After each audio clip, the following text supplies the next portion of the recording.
Hey guys, Magnus Robert here, and of course, another day, another TSTO Battle of the Best Events. Well, another week, another TSTO Battle of the Best Events. So, yeah, we're battling through it. This one was probably going to be a bit controversial. We're onto the Stonecutters. I know last time, obviously, Stonecutters beat Love Springfieldian Style, and that was rather controversial. So, we're gonna be doing the Terwilliger update versus the Stonecutters if this wants to load. Why is it being so slow? Anyway, so of course there are 5 points to be won. The first point is for the structure and theme, the second point is for characters, third point for buildings, fourth point for decorations, and fifth point is my overall feelings about the event. So, let's not diddy-daddle, and we shall get into the first contestant, which of course we're going to go from oldest to newest. So of course Stonecutters is the older event. So we're going to start with structure and theme, and Stonecutters, take it away. So of course, Stonecutters' structure and theme, well, its theme is of course the Stonecutter episode. It's entirely based on the one episode, pretty much. Everything from that episode is added, like practically, apart from a few things. But all the items that we do get are from that episode, apart from a few minor decorations, or one big decoration at least. But the actual main content is in all the costumes, the characters, and the buildings we get is, of course, from the episode. So, lots to be discussed, lots of things to discuss. Of course, that's the theme at least. The actual structure of the event was fairly good, really good actually, I would say, personally. Of course, there was like a act prize, if you will. Now, it wasn't split up into 3 acts like future updates would be. This one was just one big act, one big prize track with a bunch of different prizes to get. But on top of that, there was also of course, the emblem prizes. So basically with the emblem prizes, you get a bunch of cool things, mostly costumes for characters, but there was also, of course, a few decorations mixed in there as well that you could get, and the final prize being the Satan's Anvil, of course. Very awesome. There's also the Sacred Parchment prizes. The Sacred Parchment prizes are what I'm talking about with the emblem things. The emblem prizes are the main prizes. The Sacred Parchment prizes are, of course, the puzzles you do to unlock, of course, different things. So you have all of them are costumes, apart from the final prize, which is the Ark of the Stone Covenant. Very cool, very cool. So, no crafting, none of that beeswax, none of that terribleness.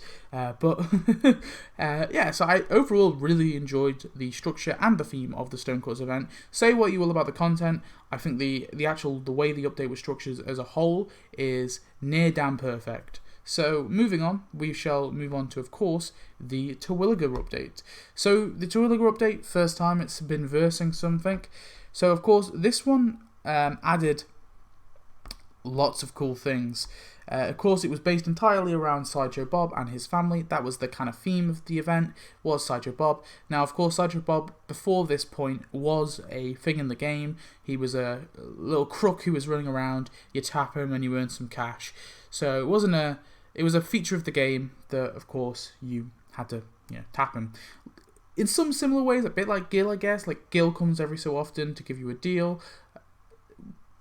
Maybe like Maggie as well. Maggie was in Marge's animations, but with Bob, he was always a part of the town. But until this update, he wasn't a playable character. But from this update on, he was a playable character. Very, very cool. I hope they do that with Gil one day as well. But yeah, so the Terwilliger update, of course, was structured like many events of its time, with a 3-act structure. So you had Act 1 and 2 and Act 3. So this was basically 3 prize tracks, 3 prize tracks, one every so often. They would unlock throughout the weeks. There was also crafting on top, so you got to craft stuff and to unlock other little decorations. Fairly really good quest line as well. I had a lot of fun with the Terwilliger update. It was a blast of an update. It was a really fun thing.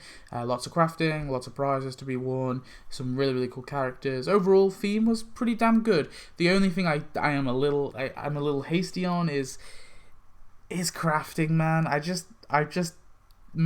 It drained me out. In some regards, I kind of want it back just because I'm getting sick of these multi-events and I want to just switch it up again. Let's get crafting back for an update or two. But crafting, man, it killed me. Crafting was so painful. So, I think, in terms of the winner, of which one has the better structure and theme, I gotta go with the Stonecutters. I just love that kind of classic, do what you want sort of thing. Well, not as much do what you want, but there was a lot of freedom there. Obviously, you had the two prize, you had the puzzles, which I think were fairly decent. They were easy to follow, and you got that stuff. Plus the actual prizes itself, the prize track. That was the thing you were going to earn towards. I do admit it was pretty hard. I remember I found it pretty difficult. I had to skip the last two. Yeah, that's the only downside to the Stonecutters thing, but I will take that every day over crafting for sure. And I remember the Terwilliger update wasn't exactly too easy either. The 2013, 2014, 2015 was really difficult to get prizes. They kind of improved it a lot with 2016, 2017 and onwards. But yeah, I remember those updates back then. They were so hard to get prizes. But I just think Stonecutters takes the edge, unfortunately. Anyway, moving on, we've got characters, costumes, and NPCs, of course. So we'll start off with the older of the events, and that, of course, is the Stonecutters. So, of course, the Stonecutters gave us number 1 and number 51. Those were the only two characters we got. And then we got number 2, number 5, number 12, number 14, number 21, number 22, number 29, number 36, number 50, 59, 66, 67, 79, 85, 111, 314, 600, and then also 908 for Homer. Lots and lots of Stonecutter costumes. Loads. Yeah, I think overall, I was a little hasty to kind of give them more credit than they're kind of due. I think Homer's costume is still really good. Say what you want about the others. I think Homer's costume, 908, is really, really good costume. So, I don't know. I give that one a pass. The others, though, are not as great. They're kind of costumes. They're kind of cruddy. Like, they are some of the worst costumes of all of these characters. I do admit that. But the reason why I kind of give it a bit of a pass is because in this update, they were fairly easy to get, and the ones that were premium, like number 314 for Professor Frink, was 12 donuts. 12 donuts, like, it's nothing. Number 2 for Hibbert, 60, a little pricey, but like Frink's, for example, 12 donuts, I mean come on, that's a bargain. Yeah, so I don't know, I give them a bit of a pass. They were very easy to get with the whole puzzle thing, and even the prize track, they were fairly easy to get, so maybe that's me being kind, but I just have to give them a pass for some of them. Anyway, moving on. We, of course, also have the Terwilliger update. So let's start with Act 1. So in Act 1, we, of course, got Sideshow Bob, Cecil Terwilliger. Both of them we got for free. Very cool. We had Gino Terwilliger Underdunk, Francesca Terwilliger, Dr. Robert, and the Pet Mutant Plant as an NPC. And then as a costume, we got Captain Bob for Sideshow Bob. Of course, it was 100 donuts, and it came... Did it come with anything? I think it was just on its own, actually. A little pricey. Moving on, we had Act 3, that was Act 2, Act 1 and 2, sorry. Act 3, we got Dame Judith Underdunk and the Pet Mutant Seedling as an NPC. And then, as a costume, we had the Opera Krusty. I like the Opera Krusty costume. Yeah, so who do I give it to? Who do I think has the better characters / costumes? Well, I'll give it to Terwilligers. I'm leaning slightly towards Stonecutters, but I think in terms of quality, I'd have to go for Terwilligers just because Sideshow Bob, Cecil Terwilliger, Sideshow Bob's son, I just think they are a little bit better overall than some of the Stonecutter costumes we got. Although I do think number 1 and number 51, is it? The Alien, and also the number 908 for Homer are 3 really, really cool things. So I'm just going to knock it over just for quality, but it goes to the Terwilligers. I hope you're happy. Anyway, moving on, we of course have buildings. Okay. So, starting off with the Stonecutters, there isn't many to go through. We of course had 3 buildings overall. The Stonecutters Lodge, very cool. Stonecutters Daycare Centre, also very good. And the Abandoned Store, also very good. Only 30 donuts, very cheap. I like all 3 of these, nothing to complain about them. Let's move on to the Terwilliger update. So, we have the Monosana Research. outdoor opera stage. Of course, the research center, you could actually improve it. There was a whole kind of upgrading the building aspect. I forgot to mention that in the structure and theme, but yeah, that was a part of it. Anyway, we had the outdoor opera stage as well. Not a massive fan of that one personally. At the minimum security prison, I'm a little iffy on that just because it looks really weird.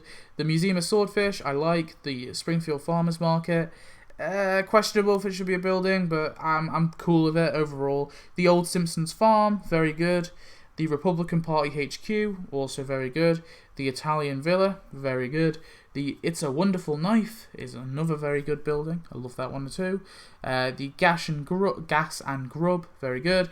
The Monosano Cafeteria, the Chimp Resources, and the Library and the Human Resources.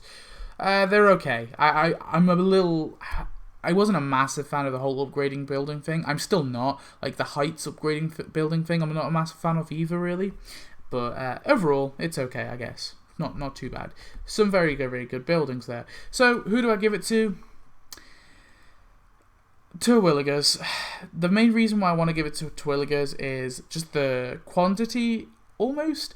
And it's weird because I didn't give the quantity point to... of course, I didn't give that to... What's it called? The Stonecutters. But the reason why I give it slightly over for quality was, like, you know, the It's a Wonderful Knife is very cool.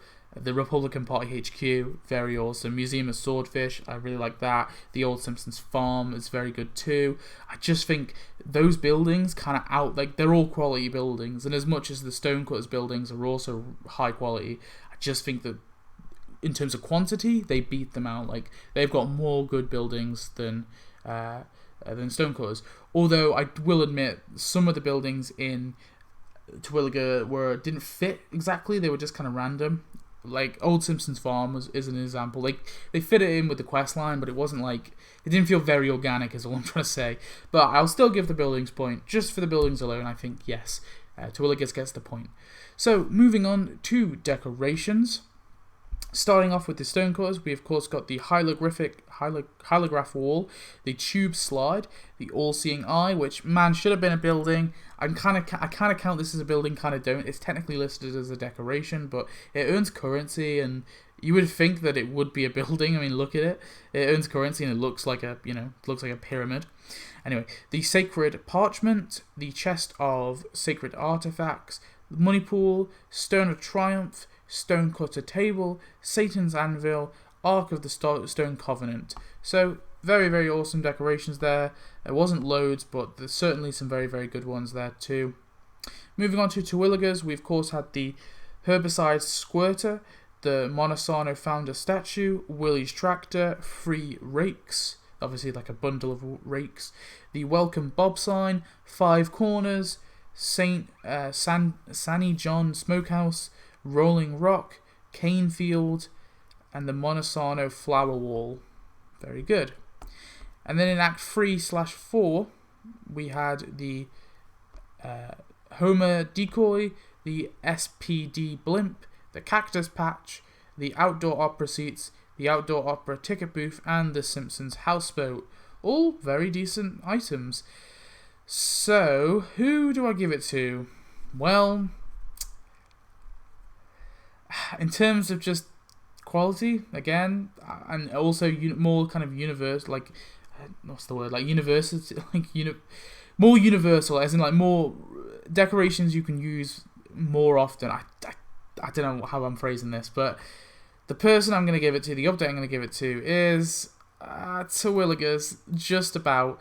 I do think there are some very cool decorations in Stonecutters, but just quantity-wise, I think like Willie's tractor, 5 corners, this Rolling Rock, some very kind of big aesthetic ones, and as well like the rakes. I really like the rakes. The cane fields I think were pretty cool too. The cactus patch I really like as well. The blimp is cool. The Simpsons houseboat as well, which it should be a building really, but if it's a decoration, it's a decoration. So I've got to be fair to it. Yeah, some very good things there.